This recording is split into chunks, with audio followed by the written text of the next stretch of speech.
Mahimbing akong natutulog nang bigla akong nagising dahil sa kakaibang tunog mula sa tabi ko. Tahimik ang kwarto, pero may malabong anino na sumilip sa pagitan ng mga siwang ng pinto. Napalunok ako ng malalim at bumangon ng mabilis. Tinanong ko nang nanginginig ang boses, "Kailan ka pumasok? Anong ginagawa mo?" Ang anino ay walang iba kundi si Miguel, ang anak ko. Nakangiting pilit at medyo nahihiya, sinabi niya, "Mama, pasensya na po. Gusto ko lang po talaga subukan." Napaling ako, "Subukan? Ano ba yung sinasabi mo?" Bumaba ang kanyang ulo habang nagsisiwalat. "Alam mo po, gabi-gabi sinasabayan ko lang po ang usapan ninyo ni Papa at gusto ko lang marinig kung ano ang pakiramdam. Minsan, napansin ko na may siwang sa pinto kaya sinilip ko po ng palihim. Mula nun, hindi ko mapigilang maging mausisa. Gusto ko lang po talaga maranasan." Hindi ako makapaniwala. "Bakit mo naman yang gagawin sa akin?" At paano mo nalaman na nakita kita? Napaka-confident niyang sagot.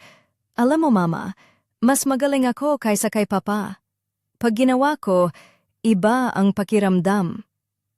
Naramdaman ko ang ginaw sa katawan ko. Saan mo naman nakuha yang kumpiyansa? Umuwi ka na sa kwarto mo." Umalis si Miguel na parang nananaginip, habang ako naman ay hindi makatulog buong gabi.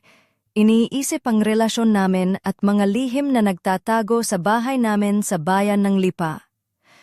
Ang malamig na hangin mula sa mga puno ng niyog ay dumampi sa bintana, tila ba sumasalamin sa bigat ng puso ko.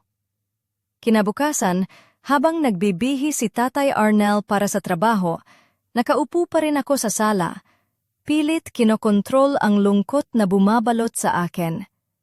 Tahimik din si Miguel na nakatigil sa sopa, nakatutok sa cellphone. Nang pumasok si Tatay Arnel sa kwarto, mabilis na sumunod si Miguel sa kanya. Nakaramdam ako ng kakaibang tensyon sa bahay. Nang papunta ako sa banyo, nasilayan ko si Miguel na muling nagtatangkang pumasok sa kwarto ng kalihim.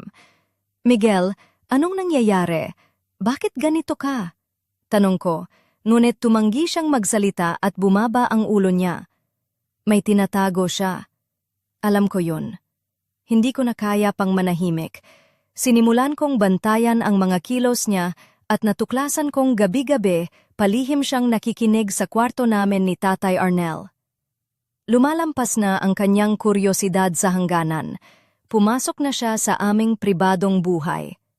Gabi iyon, suot ko ang malambot na beige na knit sweater at maong na pantalon na may suot na kayumangging loafers na may konting takong. May simpleng pilak na pulseras sa pulso ko. Si Miguel ay nakaupo sa sopa. Tinitingnan ko siya ng malalim at sinabi, "Miguel, dapat mo na itong itigil. Hindi tama na palaging nakahiwalay ka sa mundo mo." Tumango siya, "Mama, hinahanap ko lang po ang totoong kwento ng pamilya natin, yung mga bagay na hindi alam ni Papa." Naramdaman ko ang bigat sa dibdib ko, pero sinubukan kong maintindihan siya. Nang bumalik si Tatay Arnel mula sa trabaho, pagod pa rin ako, at sinabihan niya ako na magpatingin na sa doktor kung ganito ang pakiramdam ko. Gabi iyon, hindi ako makatulog kaya naupo ako sa sopa na nakasuot ng makapal na knit dress na kulay tsokolate. Ang damit ay hugis katawan na, medyo may sexing dating dahil sa kanyang lapad sa hita. Nakaitim akong high heels na medyo nakakahiya sa taas, pero parang nagbibigay ng lakas ng loob sa akin. May perlas na pulseras sa pulso at simple lang na kwintas sa leeg. Biglang nag-vibrate ang cellphone ko. Unknown number. Ang mensahe, "Nasa simula pa lang ito. Kung gusto mong malaman ang katotohanan, maghanda ka." Hinawakan ko ng mahigpit ang cellphone. Naramdaman ko ang tibok ng puso ko. Sino kaya ang nagpadala? At hanggang saan ba ito aabot? Habang lumalakas ang hangin sa labas, nag-iisa akong nakaupo sa sala, may halo-halong takot at pag-asa sa puso. Ngunit sa likod ng mga tanong, isa lang ang sigurado ako. Hindi pa tapos ang aming kwento. Kinabukasan, nagdesisyon akong magpunta sa isang sikat na counseling center sa Lipa City. Naka-navy blue akong blouse na malumanay ang pagkakakulay at itim na pantalon na payatang fit na may simpleng black flats. Ang buhok ko ay maayos na nakabuhok na parang hindi nagsipagpagod at konting makeup lang para natural. Ang lobby ng center ay malinis at maaliwalas pero ang puso ko ay puno pa rin ng bigat. Sumalubong sa akin si Ate Liza, ang counselor, isang babaeng nasa early 30s, naka-beige blouse at dark green na palda na may maayos na bun sa likod ng ulo. Ang kanyang mga mata ay mapagkalinga at puno ng pangunawa. Miss Luningning, ano ang maitutulong ko sa iyo ngayon? Tanong niya ng banayad. Huminga ako ng malalim bago magsalita. Alam niyo po, may problema po ako sa anak ko. Bigla siyang naging lihim at may mga kakaibang ginagawa. Natatakot po ako. Tumango si Ate Liza at sinimulang sulatin ang mga sinabi ko. Nagkaroon ba ng pagbabago sa relasyon ninyo ni Miguel? Simula pagkabata niya, medyo iba siya, pero nitong mga nagdaang buwan, lalo siyang naging kakaiba. Palihim siyang pumapasok sa kwarto namin ni Papa at may iniinom na gamot na hindi ko alam. Paliwanag ko habang napapaling. Tahimik muna siya bago sumagot. Kapag ganong klaseng lihim at takot ang bumabalot, kahit sino ay mapapagod. Kailangan mo rin ng pahinga, Miss Luningning? Napanghiti ako ng pilit. Oo nga po, di na ako makatulog. Lagi kong iniisip si Miguel, pero ang mensahe na natanggap ko, hindi ko maalis sa isip. Napatingin siya sa akin ng seryoso. Mensahe po? Ano iyon? Tanong niya na may halong pag-aalala. Kinuha ko ang cellphone ko at ipinakita ang text mula sa unknown number. Nasa simula pa lang ito. Kung gusto mong malaman ang katotohanan, maghanda ka. Napataas ang kilay ni Ate Liza. Mukhang may gustong takutin kayo, Miss Luningning. Hindi ito basta-basta lang. Naisip ko sa sarili ko, sino kaya ang gustong guluhin ang pamilya namin? May kinalaman ba si Miguel dito? O baka may mas malalim na sikreto ang aming pamilya? Pagkatapos ng session, naglakad ako sa tabing dagat ng Lipa, pinagmamasdan ng mga dahon ng niyog na sumasayaw sa hangin. Bigla, nag-vibrate ulit ang cellphone ko. Unknown number muli. Miss Luningning, ang katotohanan ay mas malalim kaysa sa inaakala mo. Hindi simpleng kuryosidad lang ang pinag-uusapan. Nalulunod na si Miguel sa dilim. Maghanda ka. Naramdaman ko ang lamig na dumaan sa balikat ko. Napatingin ako sa mga bakas ng paa sa buhangin. May 2 bakas, isa ay malaking paa at isa ay maliit. Ngunit ang maliit ay halos malabo. Napanghiti ako ng bahagya. Parang naglalaro kami ng tagu-taguan ni Miguel dito. Pero sa likod ng ngiti ko, may nakatagong takot. Biglang kumindat ang ilaw sa bahay namin. At may narinig akong mahinang bulong sa hangin. Handa ka na ba, Miss Luningning? Ang tunay na kwento ay magsisimula pa lamang. Hinawakan ko ng mahigpit ang sarili ko at dahan-dahang tumayo mula sa sopa. Suot ang malambot na cream-colored silk blouse na humahawak sa katawan ko, itim na slacks na may slight sheen at beige loafers na may konting kintab. Sa leeg ko ay simple ngunit eleganteng gold necklace at sa pulso ay maliit na diamond-studded watch. Habang nakatitig ako sa bintana, napansin ko ang anino ng isang kamay na dahan-dahang sumilip sa pagitan ng pinto. Tinawag ko ng nanginginig, "Sino ka?" Walang sagot, pero unti-unting bumukas ang pinto. Si Miguel ang nakatayo roon, may suot na itim na hoodie, lumang maong at puting sapatos na medyo lumuwag ang tali. Maputla ang mukha niya at ang mga mata niya ay tila nalulunod sa dilim. "Halika na anak," wika ko ng may halong pangamba at pagmamahal.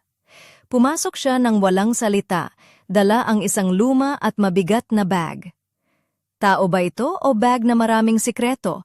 Tanong ko habang pinagmamasdan siya. Matapos ang mahabang katahimikan, sinabi niya ng mabigat ang loob, "Mama, nalugmok ako sa isang malaking gulo. May mundo na hindi ko alam at nalunod ako doon." Napaling ako, "Anak, ano ba yan? Ano ang nangyari?" Binuksan niya ang bag at inilabas ang isang itim na kahon na may pilak na ukit na kumikislap sa dilim. Ito ang natanggap ko, at kung hawak natin ito, may panganib ang buong pamilya natin. Hinawakan ko ang kahon at naramdaman ang malamig na hangin na dumaloy sa mga daliri ko. Miguel, bakit mo ito natanggap? Tanong ko nang nanginginig ang boses. Pumikit siya at nagsalita. Ang mga nakita at naramdaman ko ay hindi basta-basta lang. Ito ang simula ng lahat. Kailangan nating tumakas mula dito. Biglang namatay ang ilaw sa bahay. Sa dilim, nagbukas siya ng flashlight at sinabi, "Mama, ito ang pintuan ng katotohanan na hinahanap ko. Kapag binuksan natin ito, matutuklasan natin ang mundong hindi natin kilala." Sa labas, may mabigat na mga yapak na lumapit sa bahay. "May tao!" bulong ni Miguel. Lumapit ako sa bintana at nakita ang isang aninong gumalaw sa dilim. Ang lamig na bumalot sa likod ng leeg ko ay hindi ko makalimutan. "Anak, hindi lang ito tungkol sa atin. May mas malaking laban tayo na kakaharapin," sabi ni Miguel nang may tapang sa tinig. Hinawakan ko siya ng mahigpit. Pinangako sa sarili ko na anuman ang darating, hindi kami matitinag. Ngunit sa labas ng bahay, may mababang boses na muling nagbulong. "Ito pa lang ang simula, Miss Luningning. Ang kapalaran ng pamilya mo ay nakasalalay sa mga susunod na araw." Kinabukasan, naglakad kami ni Miguel papunta sa isang maliit na kapehan sa kanto ng Lipa. Kilala ito bilang Kapet Kwento. Isang tahimik na lugar na puno ng mga lumang litrato ng bayan at mga halaman na nakalagay sa bintana. Suot ko ang isang lavender blouse na may malambot na tela, puting midi skirt na bahagyang sumasayaw sa bawat hakbang at komportableng beige flats. Ang buhok ko ay may malalambot na balahibo na bumabagtas sa balikat ko at may simpleng pilak na pulseras sa aking pulso na kumikislap kapag tinatamaan ng liwanag. Si Miguel naman ay nakasuot ng simpleng puting t-shirt, asul na jeans na bahagyang may gasgas, at puting sneakers na medyo luma na. May hawak siyang maliit na bag na tila mabigat ang laman, at ang mga mata niya ay hugis itlog na puno ng agamagam. Pagpasok namin sa kapehan, sinalubong kami ng may-ari, si Mang Pepe, isang matandang lalaki na may puting buhok at balbas. Naka-checkered na kamisya at maong na pantalon. Nakaingiti siya at may tiniklop na panyo sa kamay. "Ah, si Aling Luningning at Miguel. Matagal na namin kayong hinihintay," sabi niya nang may halong biro at init ng loob. Napanghiti ako. "Paano niyo kami nalaman dito, Mang Pepe?" "Ah, sa maliit na bayan, ang mga balita ay mabilis kumalat, lalo na kapag may mga misteryosong bagay," sagot niya habang pinagmamasdan ang bag ni Miguel. Umupo kami sa sulok at inilapag ni Miguel ang bag sa mesa. "Mang Pepe, alam mo ba ang tungkol dito?" tanong niya habang binubuksan ang bag. Lumabas ang isang matandang kahon na may mga ukit na pilak at isang lumang pergamino na may mga sinaunang sulat kamay. "Alam ko yan," sabi ni Mang Pepe. "Ang mga iyon ay mga relics mula sa mga ninuno natin. May mga lihim na kwento na matagal nang nakatago sa likod ng mga sulat na yan." Napatingin ako sa pergamino na puno ng mga simbolo at hindi ko maintindihan. "Anong ibig sabihin ng mga sulat na ito?" tanong ko. "Mga sinaunang panalangin at mga code na kailangang lutasin para mabuksan ang isang pinto ng katotohanan," paliwanag ni Mang Pepe. "Pero mag-ingat kayo, hindi ito basta-basta." Habang nag-uusap kami, napansin kong may pumasok na isang babae sa kapehan.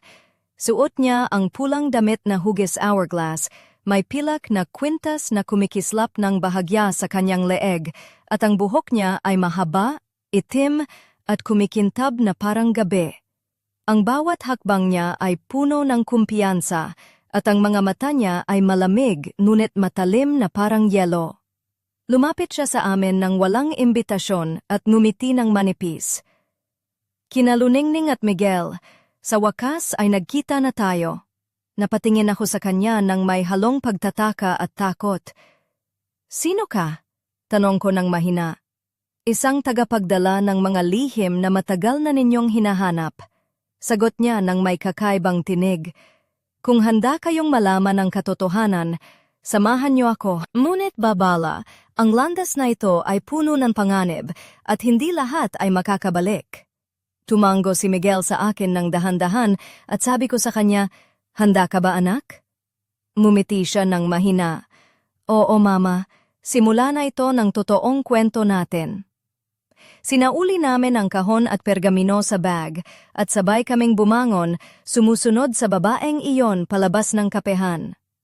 Habang naglalakad kami sa makipot na daan, ang malamig na hangin mula sa mga puno ng niyog ay dumampi sa balat namin, at ang mga anino ng mga bahay ay lumalawak sa dilim. Sa likod ng aming mga likod, narinig namin ang isang mahinang pagtawa na tila nagmumula sa kadiliman, isang pagtawa na puno ng lihim at pagbabanta. "Handa na ba kayo para sa susunod na kabanata?" Bulong ng babae nang may halong pang-aakit at babala. Hindi ko mapigilang manginig, pero mahigpit kong hinawakan ang kamay ni Miguel. Ang aming paglalakbay ay nagsisimula pa lamang. Paglabas namin sa kapehan, sinundan kami ng malamig na simoy ng hangin na parang may dalang mga lihim. Ang babaeng nagtungo sa amin, si Aling Marikit, ay naglakad ng may tiyaga sa makitid na kalye ng lumang lipa, habang kami ay tila mga anino na sumusunod ng tahimik. Suot niya ang kulang bestida na may bahagyang pagkakabuklad sa balikat, nilapatan ng simpleng pilak na kwintas na kumikislap sa liwanag ng buwan. Ang kanyang mahabang itim na buhok ay dumadampi sa kanyang likuran, at ang kanyang mga mata ay parang yelo, malamig ngunit puno ng lihim. "Dito tayo," bulong niya habang tumigil sa harap ng isang lumang bahay na yari sa kahoy at bato. May mga antigong bintana at pintuan na may ukit ng mga maliliit na bituin. Ang bahay ay tila itinayo noong panahon ng mga Kastila at ang hangin ay may halong amoy ng lumang kahoy at niyog. Pumasok kami sa loob at agad na bumalot sa aming mga katawan ang malamig na hangin.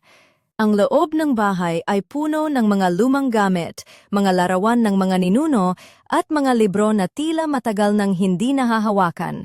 Sa gitna ng sala, may isang malaking kahon na yari sa kahoy na may mga pilak na palamuti, katulad ng dala ni Miguel. "Dito nagsisimula ang lahat," sabi ni Aling Marikit. "Ang inyong pamilya ay may malalim na koneksyon sa mga lihim na ito. Ang kahon na yon ay hindi lamang isang bagay, ito ay isang susi sa isang mundo na hindi ninyo maintindihan." Habang inuukit niya ang mga salita, napansin ko ang mga mata ni Miguel na nagliliyab ng kakaibang tapang at kuryosidad. Nakasuot siya ng simpleng itim na hoodie na may mga gasgas sa mga siko, maong na pantalon at puting sneakers.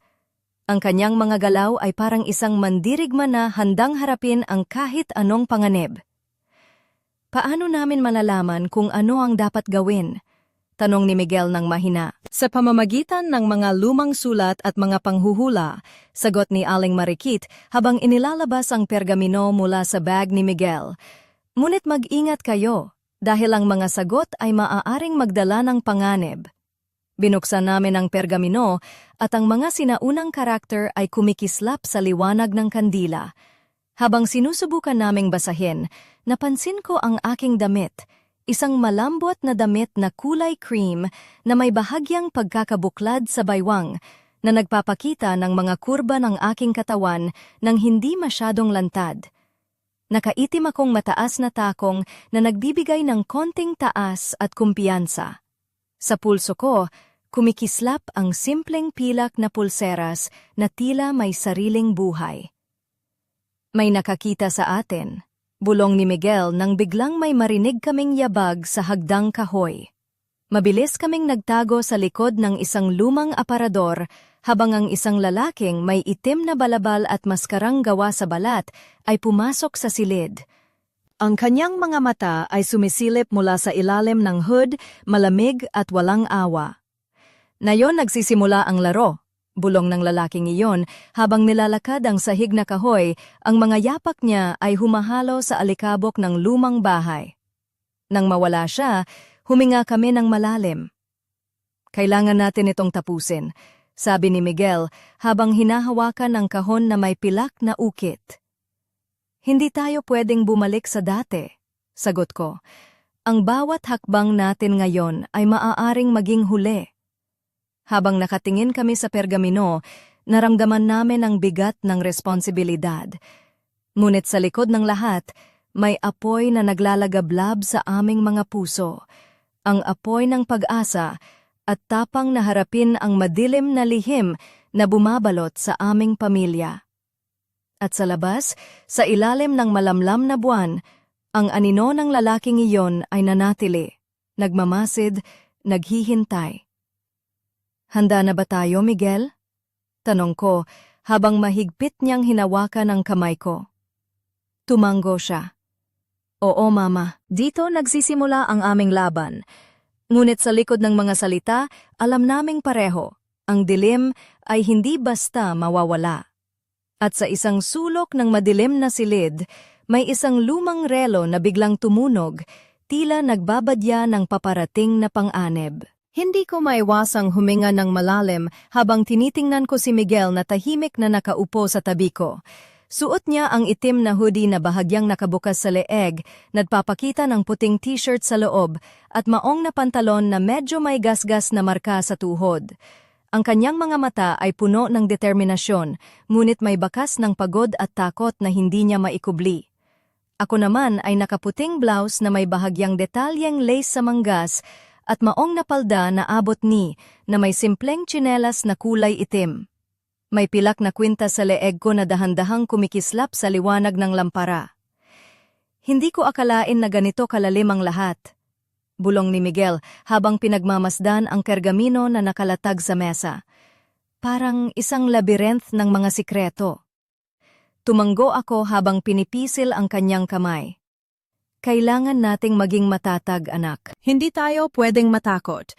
Habang sinusubukan naming unawain ang mga sinaunang sulat, may mga bahagi na tila isang misteryosong code na kailangang lutasin.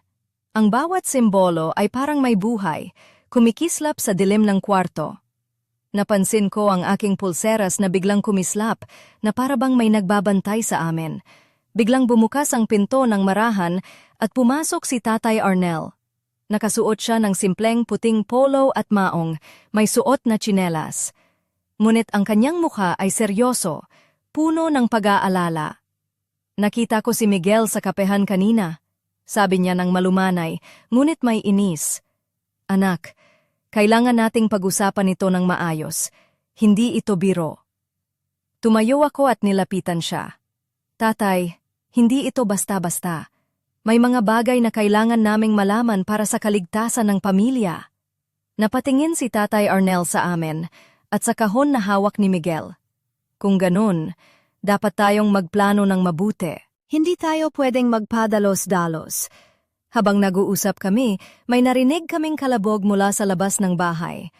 Lumabas kami ni Miguel at nakita ang isang matandang lalaki na may mahabang puting balbas, nakabarong Tagalog, at may hawak na isang kahon na yari sa kahoy. Si Mang Ramon, bulong ko, isa sa mga tagapag-ingat ng mga lihim ng aming pamilya. Lumapit siya at inabot ang kahon sa amin. Ito ang susi para maintindihan ang mga sulat. Ngunit mag-ingat kayo, sapagkat may mga taong nais na makuha ito para sa kanilang sariling kapangyarihan. Binuksan namin ang kahon at natagpuan ang isang maliit na metal na susi at isang lumang mapa na may mga marka sa iba't ibang bahagi ng Batangas. Ang mga marka ay mga lugar kung saan may mga lihim na nakabaon, paliwanag ni Mang Ramon. Doon ninyo matatagpuan ang sagot sa inyong mga tanong. Habang pinagmamasdan namin ang mapa, napansin ko ang isang kakaibang anino na dahan-dahang lumalapit mula sa dilim. Ang lalaking may itim na balabal na nakita namin sa lumang bahay ay naroroon, nakatitig sa amin na parang isang mandaragit. Hindi kayo pwedeng makaalis ng walang paalam, banta niya habang dahan-dahang naglalakad papalapit. Hindi na namin kayang mag-atubili pa. Hinawakan ko si Miguel habang si Tatay Arnel ay nakahanda na lumaban. Handa na tayo, sabi ko, nang mahigpit ang kapit sa kamay ng anak. Ang laban para sa katotohanan at kaligtasan ng pamilya ay nagsisimula na. At alam naming, hindi ito magiging madali. Ngunit sa likod ng lahat ng takot at panganib, ang apoy ng pag-asa ay naglalagablab sa aming mga puso. Sa kabila ng dilim, may liwanag na naghihintay, at ang susi ay nasa aming mga kamay. Muling lumalim ang gabi habang kami ni Miguel, si Tatay Arnel at si Mang Ramon ay nagtipon sa maliit na sala ng aming tahanan sa bayan ng Lipa. Ang mga bintana ay bahagyang nakabukas. Hinayaan namin ang malamig na simoy ng hangin na pumasok, na tila ba nagdadala ng mga kwento mula sa malayo. Suot ko ang isang malambot na kulay abo na blouse na may kaunting burda sa kwelyo at itim na pantalon na payat ang fit, samantalang si Miguel ay nakasuot ng navy blue hoodie at itim na cargo pants, handa sa kahit anong lakad. Ang mapa na ito ang magiging gabay natin. Paliwanag ni Mang Ramon habang pinagmamasdan ng mga marka at linya na may mga lumang pangalan ng mga bayan sa Batangas. May mga lugar dito na pinanggangalagaan ng mga ninuno ninyo at doon ninyo matatagpuan ang mga susi sa lahat ng sagot.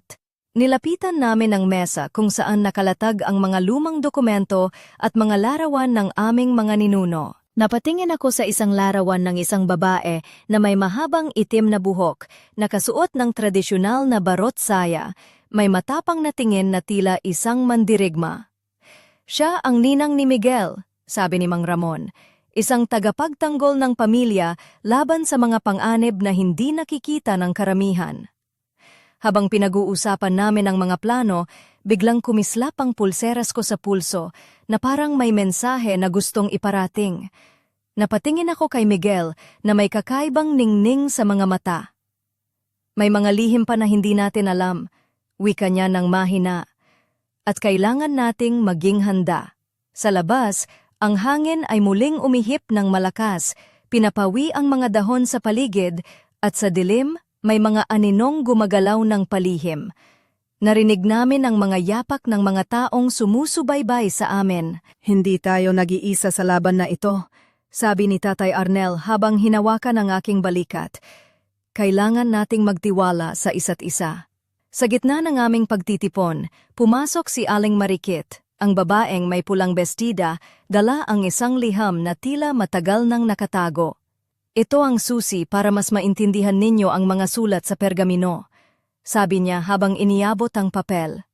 Binasa namin ang liham ng sabay-sabay, at habang binubuklat ang mga salita, naramdaman namin ang bigat ng mga pangyayari.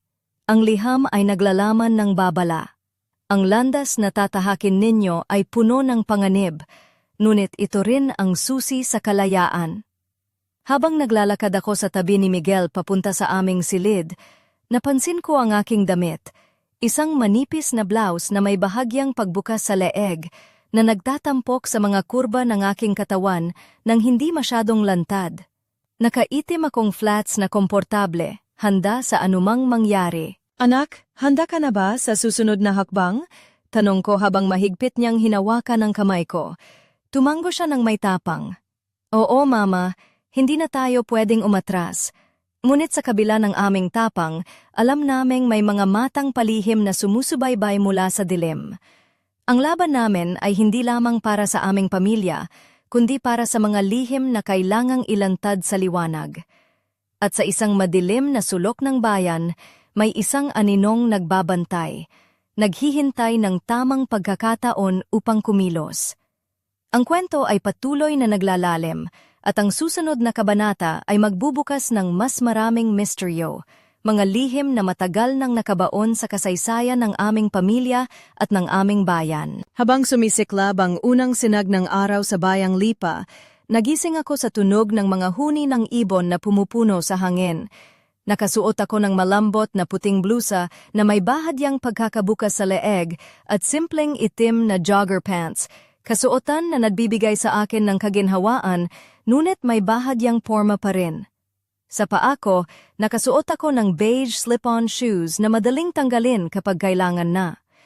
Nakatayo sa gilid ng bintana si Miguel, nakasuot ng simpleng gray na t-shirt at maong, habang hawak ang lumang mapa na matagal na naming pinag-aaralan. Ang kanyang buhok ay medyo magulo, ngunit ang mga mata niya ay matalas at puno ng determinasyon. Ma, napansin mo ba ang mga marka dito? Tanong niya habang itinuturo ang isang maliit na bahagi ng mapa na may pulang bilog. Tila isang lumang simbahan sa bayan ng Taal, sagot ko. Marahil doon natin unang dapat simulan. Habang nag-aayos kami ng mga gamit para sa aming paglalakbay, napansin ko ang aking salamin na kwintas na kumikislap sa liwanag. Isinuot ko ito ng mahigpit, parang isang panangga sa mga darating na panganib. Lumabas kami ng bahay at pumasok sa aming sasakyan. Si Tatay Arnel ay nagmaneho, nakaputing polo at itim na pantalon, tila seryoso sa misyon namin. Sa likod, si Miguel ay tahimik, hawak ang kahon na naglalaman ng mga lumang relics. Habang nagmamaneho papunta sa Taal, napansin ko ang mga palatandaan ng kasaysayan ng lugar. Ang mga lumang bahay na may mga ukit sa kahoy, ang simbahan na matatagpuan sa tuktok ng bundok, at ang mga tao na abala sa kanilang mga gawain.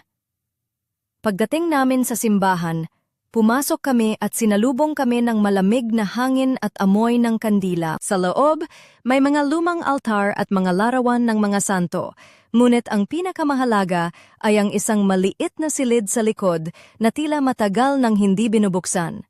Dito, inilabas ni Miguel ang kahon at inilagay ito sa isang lumang mesa. Binuksan namin ito ng dahan-dahan at sa loob ay may isang maliit na kahon na gawa sa kahoy. May mga ukit ng mga sinaunang simbolo. Habang inilalabas namin ang mga nilalaman, naramdaman ko ang aking puso na kumakabog at ang aking damit, isang puting blouse na may mga burda sa manggas at manipis na itim na palda, ay bahagyang dumampi sa mesa. Biglang may narinig kaming yabag sa likod ng simbahan. Nang lumingon kami, nakita namin si Aling Marikit na may dalang isang lumang libro na tila mahalaga. Dito natin matutuklasan ang susi, sabi niya habang iniyabot ang libro. Habang binubuklat namin ang mga pahina, nalaman namin na may mga sinaunang ritual na kailangang gawin upang mabuksan ang susunod na pinto ng misteryo. Ngunit hindi namin alam na sa dilim, may mga matang nagmamasid sa bawat kilos namin at ang panganib ay unti-unting lumalapit. Handa na ba tayo, Miguel? Tanong ko habang mahigpit niyang hinahawakan ang kamay ko.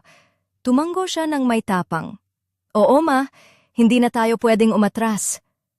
At sa ilalim ng malamlam na ilaw ng simbahan, nagsimula ang susunod na yugto ng aming paglalakbay. Isang landas na puno ng panganib, lihim at pag-asa. Habang lumalalim ang gabi sa bayan ng Taal, naglalakad kami ni Miguel sa makipot na daan na tinatahak ng mga buwanang ilaw mula sa mga poste. Suot ko ang isang mahabang navy blue na jacket na may simpleng puting blusa sa ilalim at itim na leggings na nagbibigay sa akin ng kalayaan sa paggalaw, ngunit may disente pa ring dating. Sa paa ko ay naka-black ankle boots na may maliit na takong na medyo nagpapataas sa akin at nagbibigay ng kumpiyansa. Ang aking buhok ay nakabun na mahigpit na nagpapakita ng hugis ng leeg ko at nagbibigay ng eleganteng aura. Si Miguel naman ay nakaitim na jacket na may hood, maong na pantalon at puting sneakers na bahagyang madumi mula sa aming paglalakad. Ang mga mata niya ay naglilihim ng pagod, ngunit puno ng determinasyon. Ma, malapit na tayo sa lugar na tinutukoy ng mapa, sabi niya habang tinuturo ang isang maliit na bahay na yari sa kahoy sa dulo ng kalsada. Mag-ingat tayo, paalala ko habang pinipisil ang kanyang kamay. Pumasok kami sa lumang bahay na may mga bintanang bahagyang nabasag at pinto na may kalawang sa mga bisagra. Sa loob, naramdaman ko ang malamig na hangin at amoy ng lumang kahoy. Ang mga kasangkapan ay natatakpan ng alikabok at mga lumang kurtina ay bahagyang kumakaway sa hangin. Habang sinusuri namin ang paligid, napansin ko ang isang maliit na kahon na may mga ukit ng araw at buwan. Binuksan namin ito at natagpuan ang isang lumang susi at isang maliit na papel na may mga simbolo. Parang mga sinaunang wika ito, sabi ni Miguel habang sinusubukang basahin ang mga simbolo. Habang tinitingnan ko siya, napatingin ako sa aking damit. Isang malambot na puting blouse na may bahagyang pagkakabukas sa leeg at maong na pantalon na nagtatakip sa aking mga binti ng maayos. Sa aking pulso ay kumikislap ang pilak na pulseras na tila may sariling buhay. Biglang may narinig kaming yabag mula sa hagdanan. Tumalikod kami ni Miguel at nakita ang isang lalaking nakaitim na coat na may balabal, nakasuot ng sombrero na bumabalot sa kanyang mukha. Akala niyo ba malaya kayo? Ang malamig niyang tinig ay nag-echo sa buong bahay. Hindi kami nagatubiling tumakbo palabas habang ang mga yapak niya ay sumisabay sa amin. Ngunit sa likod ng aming mga likod, naramdaman namin ang presensya ng madilim na nilalang na sumusunod sa bawat galaw namin. Nasa dulo na tayo, sabi ni Miguel nang huminga ng malalim. Kailangan nating tapusin ito. Hinawakan ko siya ng mahigpit at sumagot, walang atrasan, kasama kita hanggang dulo. Sa labas ng bahay, ang hangin ay malamig at ang mga bituin ay kumikislap tila mga mata na nagmamasid sa amin. Ang aming mga puso ay mabilis na tumitibok, ngunit ang apoy ng tapang ay naglalagablab sa aming mga dibdib.